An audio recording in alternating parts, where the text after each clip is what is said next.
मध्य प्रदेश की स्वास्थ्य व्यवस्था सुधरने का नाम नहीं ले रही है। स्वास्थ्य सुविधाओं के नाम पर सरकार लाखों करोड़ों खर्च करती है, लेकिन स्वास्थ्य व्यवस्था वेंटिलेटर पर दम तोड़ रही है।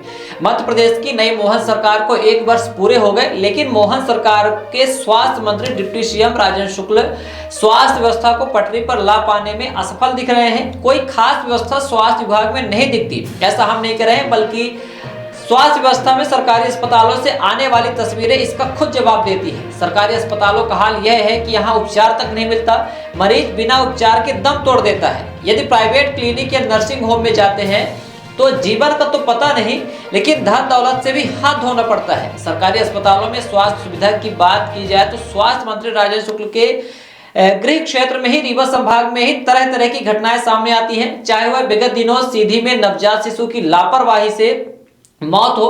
परिजनों ने अस्पताल प्रबंधन पर आरोप लगाया था कि प्रसव के दौरान कोई भी स्टाफ वहां मौजूद नहीं था, जिससे नवजात फर्श में गिर गया और मौत हो गई। यह घटना पूरे सीधी जिले में ही नहीं, मध्य प्रदेश में चर्चित में रही। संजय गांधी अस्पताल में पन्ना से आई एक महिला तड़पती रही, लेकिन उसे उपचार नहीं मिला। ऐसी कई घटनाएं संजय गांधी अस्पताल में आए दिन देखने को मिलती है, जहां उपचार और स्वास्थ्य व्यवस्था के नाम पर मरीज सवाल खड़े करते हैं। ऐसा ही एक मामला सामने आया था। एक्सीडेंट में घायल को कई घंटे तक एम्बुलेंस में रखा गया। पर्ची काटने के नाम पर सुपर स्पेशलिटी संजय गांधी अस्पताल के नाम पर इधर उधर भटकाते रहे, लेकिन बेड नहीं दिया गया। कुछ दिनों पहले एक मामला और सामने आया था, जहां ब्लड की कमी से एक महिला की मौत हो गई थी। समय पर ब्लड उपलब्ध नहीं हो पाया था, जबकि ब्लड बैंक के नाम पर, ब्लड डोनेशन के नाम पर बृहद शिविर लगते हैं, बड़े बड़े शिविर लगते हैं और रिकॉर्ड तोड़ ब्लड का कलेक्शन भी होता है। उसके बाद भी एक महिला की जान चली जाती है ब्लड की कमी होने के कारण। ऐसे कई मामले हैं जो कि मध्य प्रदेश में स्वास्थ्य व्यवस्था पर सवाल खड़े करते हैं। यह तो कुछ गिने चुने मामले आपको हमने याद दिलाए हैं। रीवा संभाग में ही सैकड़ों मामले होंगे जो कि स्वास्थ्य व्यवस्था के दम घुटने का संकेत देते हैं। तो आप सोचिए कि मध्य प्रदेश का क्या हाल होगा। यदि निजी नर्सिंग होम, प्राइवेट क्लिनिकों की बात करें तो इनके मनवाने के चलते मरीजों की जान तो जाती ही है, साथ ही जमकर लूट मचाते हैं। विंध्या हॉस्पिटल रीवा में एक मामला सामने आया था विगत दिनों, जहां स्टाफ नर्स की मौत हो गई, जबकि वह स्टाफ नर्स विंध्या हॉस्पिटल में ही काम करती थी। उसके बाद भी 20,000 का बिल ना जमा करने से उसका शव नहीं दे रहे थे। ठीक ऐसा ही मामला एक और इसी विंध्या हॉस्पिटल से आ चुका है। प्राइवेट क्लिनिकों, नर्सिंग होम की मनमानी को लेकर कांग्रेस विधायक सिमरिया से अभय मिश्रा ने विधानसभा में ध्यानाकर्षण सवाल लगाया है, जिसके माध्यम से प्रदेश को पता चले कि किस तरह से स्वास्थ्य व्यवस्था मध्य प्रदेश में दम तोड़ रही है। अपने ध्यानाकर्षण सवाल में सिमरिया विधायक अभय मिश्रा ने सवाल किया है कि रीवा जिले में संचालित प्राइवेट नर्सिंग होमों व निजी क्लिनिकों में मरीज को देखने मनमानी ली जा रही परामर्श शुल्क, जांच शुल्क, बेड के नाम पर शुल्क, ऑपरेशन शुल्क के निर्धारण व जांच के लिए विधानसभा में ध्यानाकर्षण सवाल लगाया है।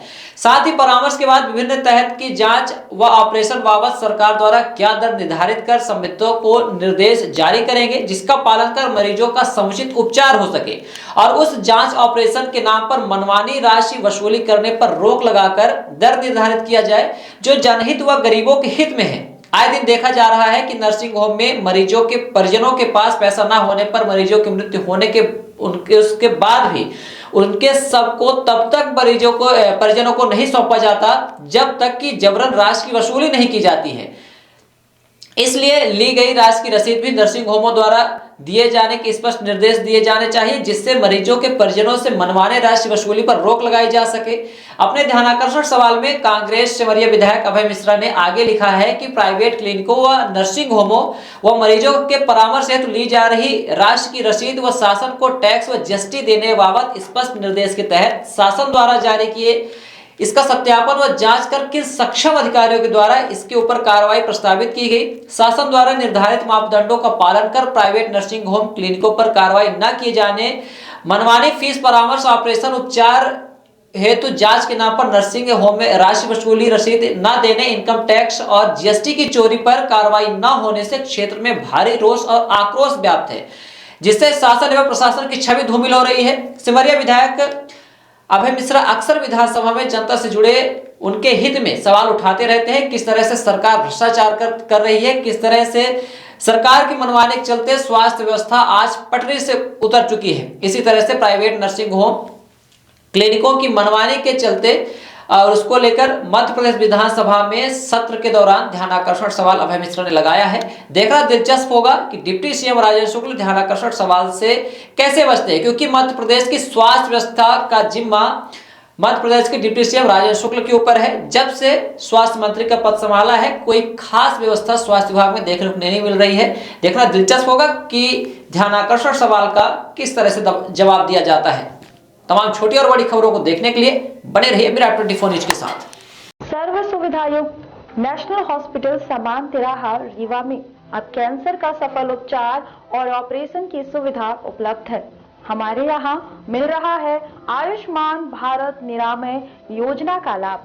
आयुष्मान जन आरोग्य योजना के तहत सभी प्रकार के मेडिक्लेम की सुविधा उपलब्ध है। हमारे यहाँ लेजर कैंसर, अस्थि रोग, एंडोस्कोपी, लेप्रोस्कोपी एवं प्रसूति रोग का अनुभवी चिकित्सकों के द्वारा उपचार किया जाता है। कैंसर के इलाज एवं ऑपरेशन अब रीवा के नेशनल अस्पताल में उपलब्ध है।